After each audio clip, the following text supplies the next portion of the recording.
Attorney General Russell Coleman released the Commonwealth's first ever toolkit to protect from strangulation. The manual aims to provide guidelines for prosecutors, law enforcement, healthcare providers, and victim advocates. Hannah Jackson has the story. At 3 in the morning in the fall of 2018, I was in U of L's emergency room, and I had just been called out on a DV strangulation where the victim was punched and strangled repeatedly by her husband until she lost consciousness. The case would be a hard one to take to a jury. Her only visible injuries were minor bruising and swelling to her cheeks and jaw. In 2019, the Kentucky General Assembly passed the state's first statute on strangulation, making it a serious felony.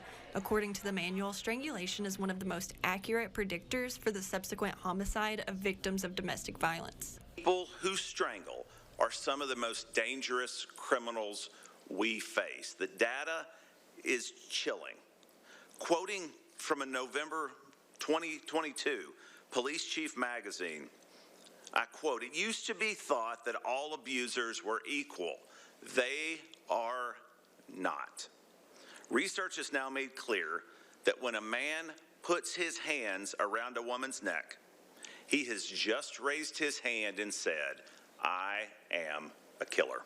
Since 2019, efforts have been put in place to help protect the victims, given that victims of strangulation may have no outward sign of injury, which can be challenging for medical professionals. The realization that such a serious injury could have absolutely no external findings of neck trauma really sunk in.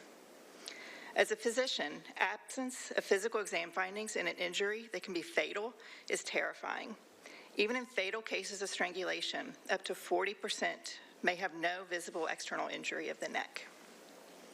And that's because airway occlusion can occur with less force than a firm handshake. This toolkit will highlight what to look for and share strategies to effectively prosecute those committing the crime. And now Kentucky is better equipped to handle these situations. In Lexington, Hannah Jackson, Fox 56 News.